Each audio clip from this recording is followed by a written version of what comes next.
Oke, saya mulai aja ya. Assalamualaikum warahmatullahi wabarakatuh.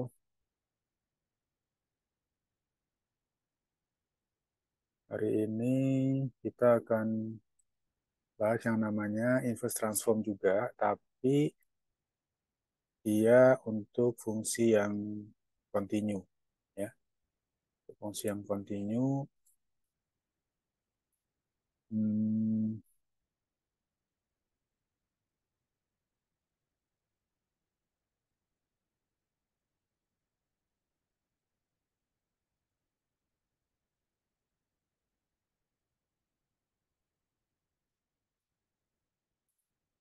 oke. Jadi kalau di buku Ceylon Ambrose ini di bab 5 ya, di bab 4 itu untuk yang apa? Diskrit, sedangkan yang bab 5 ini untuk fungsi kontinunya.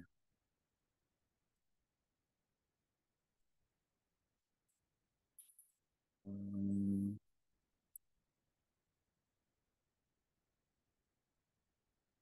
Oke, prinsipnya sih eh, sama ya antara sorry itu kecilan nggak tuh tulisan.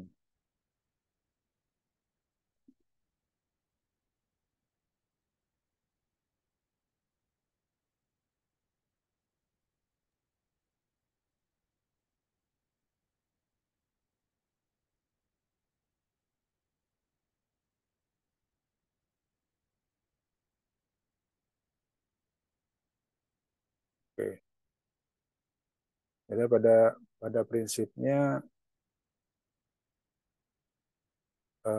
sama ya, namanya juga inverse transform, artinya em, bahwa kita sebenarnya prinsipnya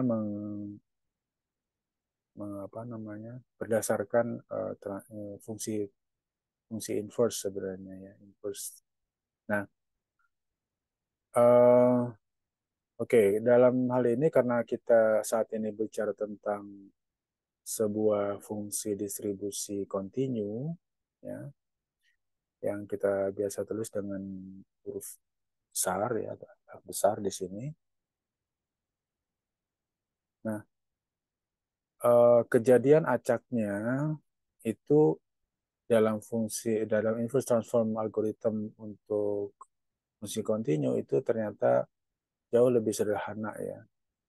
Dalam proposition ini dikatakan bahwa kalau kita punya U yang biasanya kita dapatkan dari komputer, yang dia adalah uniform ya antara 0 dan 1, variabel random ini, kemudian F adalah fungsi distribusi kontinunya, ya continuous distribution function dari kejadian probabilistiknya, stokastiknya, maka random variable X, maka kejadian acak yang diwakili oleh bilangan real di variabel random ini itu kita dapatkan hanya tinggal dengan menghitung fungsi inverse dari nilai U yang kita dapatkan eh, dari random variable 0 antara 0 dan 1 yang di uniform ini ya.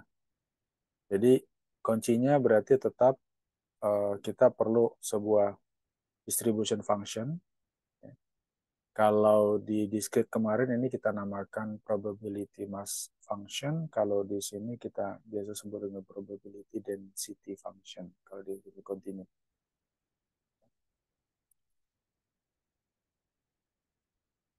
Nah, kalau dilihat dari sini, maka kuncinya adalah F inverse. Jadi kalau kita punya fungsi distribusi kontinunya, kita cari inverse-nya, maka langsung kita bisa dapatkan nilai kejadian acaknya.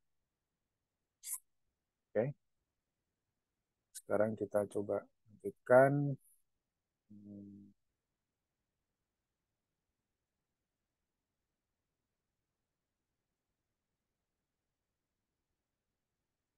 Kita ambil contoh lah. Contoh,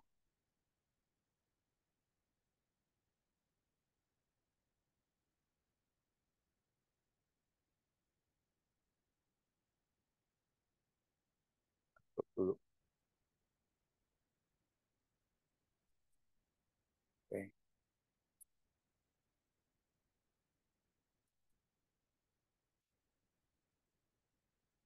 Sekarang dalam persoalan ini, misalkan kita ingin atau perlu mengenerate random variable X yang memiliki fungsi distribusi kontinu ini. Wah, perhatikan ya, Anda harus sudah bisa membedakan antara fungsi distribusi diskrit dan fungsi distribusi kontinu. Ciri-ciri kontinu dia selalu ada interval. Ya, ada interval. Kalau diskrit, di sininya ada indeks. Ya, yang ke satu, kedua, dan seterusnya. Oke. Nah, kalau disebutkan dia mempunyai distribution function f, maka kita harus bisa membuktikan bahwa f ini memang betul sebuah fungsi distribusi. Ya, salah satunya adalah uh, kalau kita masukkan semua nilai x ini ke dalam fx ini, maka jumlahnya adalah satu. Nah, kalau diskrit kan kita bicara jumlah ya, tapi kalau di distribusi kontinu, maka jumlahnya itu didekati dengan integral. Ya.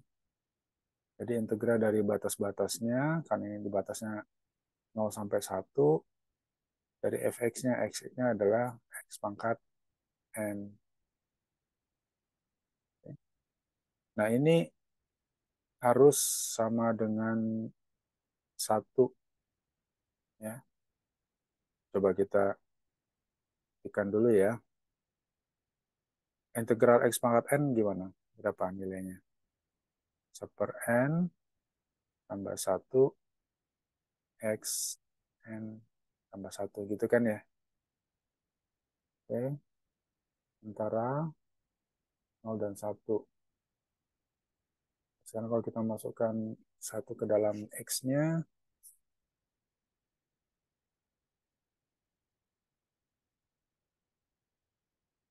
per n tambah 1, 1, ini berapapun nilainya sah, 1 dikurang, kalau 0 kita masukkan ke dalam x-nya, 0 ya. Jadi memang hasilnya 1. Oke, ini hanya pembuktian awal saja bahwa memang kita sedang bermain dengan fungsi distribusi yang kontinu. Nah, tadi dikatakan bahwa untuk mengenerate kejadian acaknya yaitu X, maka X ini kita dapatkan dari F inverse U. Maka tentu kita harus mencari inverse fungsi dari F besar ini. Ya, fungsi inverse dari Xn itu adalah apa?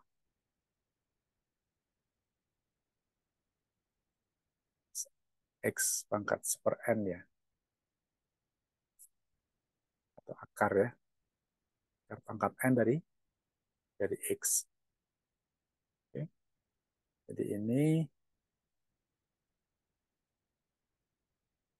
itu kan sama saja dengan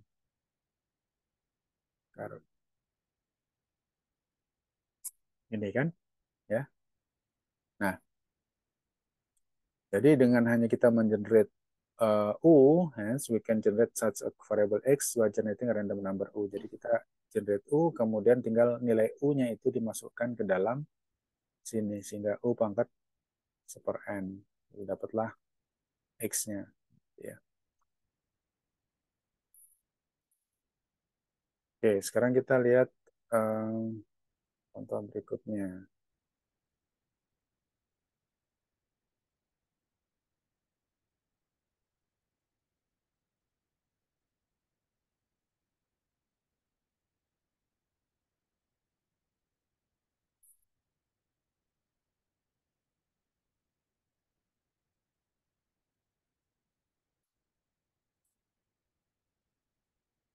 Ya, nih di sini kita punya distribution function ya, itu 1 min E pangkat min X. Nah, dari sini kita cari inverse-nya. Cari inverse nggak usah diajarin lagi ya. Cara inverse kalau dari sejak SMA Anda belajar cara inverse. Oke, jadi kalau inverse itu berarti Y jadi X jadi Y, kira-kira gitu. Kalau memang dia fungsi distribusi, apa, variabelnya acaknya cuma X gitu ya. Jadi, misalkan Y itu sama dengan 1 min E pangkat min X, maka untuk proses inverse-nya yang Y jadi X, yang X-nya jadi Y. Nah, ini kita harus ubah sedemikian rupa sehingga dia balik lagi menjadi Y sama dengan persamaan X. Ya, nah, persamaan X itu akan disebut sebagai inverse-nya. Kalau ini sama-sama kita learn-kan, logaritma X, learn kiri, learn kanan, awas ya, hati-hati ini sering tidak teliti, tidak kasih kurung, boleh aja asal teliti ya. Nah, kalau um, learn gitu kan, ya, ini kan sama saja dengan pembagian ya, betul nggak? Ya, jadi kan ada rumus kalau learn A min B itu sama dengan A per learn B, ya. Ini learn 1 per learn E pangkat min Y. Ya. Nah, kemudian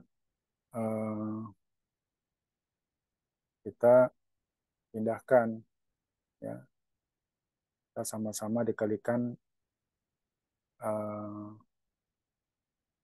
seper ln E pangkat min Y kali uh, dikalikan ln E pangkat min Y per ln X, ya. Atau ini dipindahkan ke kanan, kalau yang dipindahkan ke kanan jadi ln E pangkat min Y gitu kan, ya, sama dengan ln 1 per ln X gitu ya. Nah, sifat logaritma kan kalau ada pangkat ini dia bisa pindah ke depan kan ya. Jadi min Y, ln E. Nah, ini karena ln 1 min X, ini sama saja seperti 1 min X gitu ya. Kemudian ln E ini kan sama dengan 1 ya, sehingga min Y sama dengan ln 1 min X ya. Atau Y sama dengan min 1 min X. Nah, ini menjadi fungsi inverse X-nya ya. Ini. Belum selesai di situ. Ini hanya sebuah fungsi inverse gitu ya. Tetapi yang harus kita lakukan adalah menyatakan ini dalam bentuk algoritma gitu ya. Jadi sorry.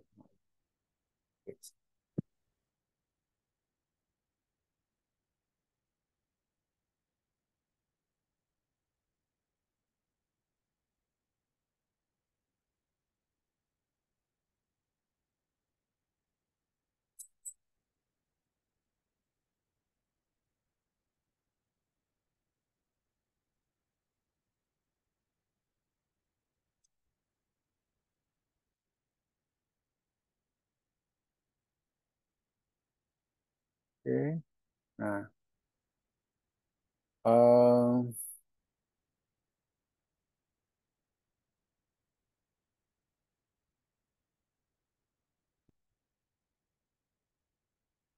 kembali lagi ke sini. Oke. Nah, gitu ya.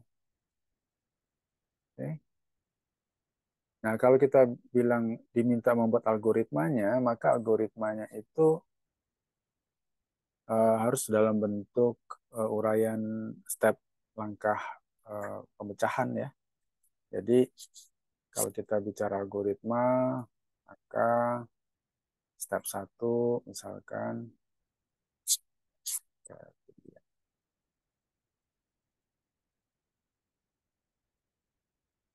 step satu atau langkah pertama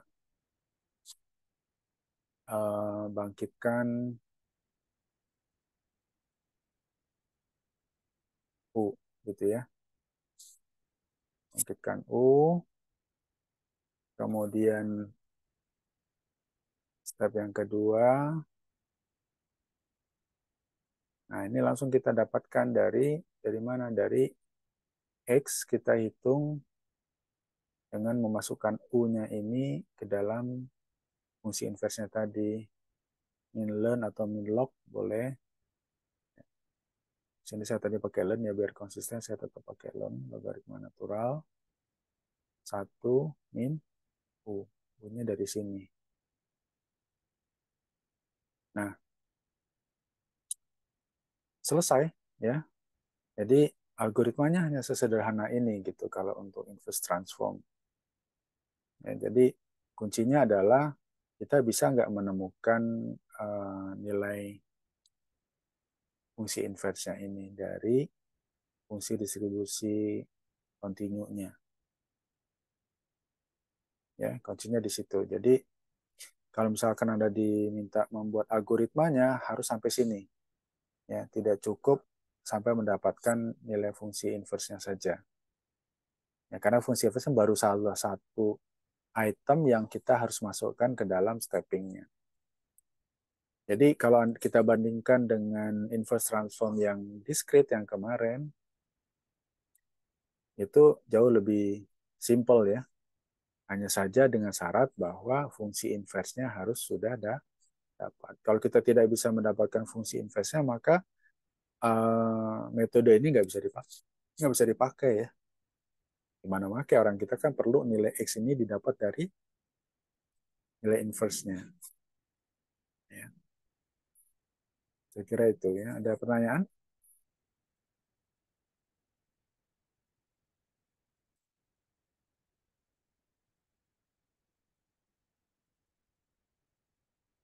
Oke, jadi jauh lebih simpel ya. Nah, um, kalau tidak ada pertanyaan, saya akan pindah ke fungsi rejection ya. Sorry, metode rejection. Jadi terakhir kan kita minggu lalu acceptance rejection untuk apa namanya distribusi diskrit ya, fungsi distribusi diskrit. Sebentar ini codingnya saya pecah.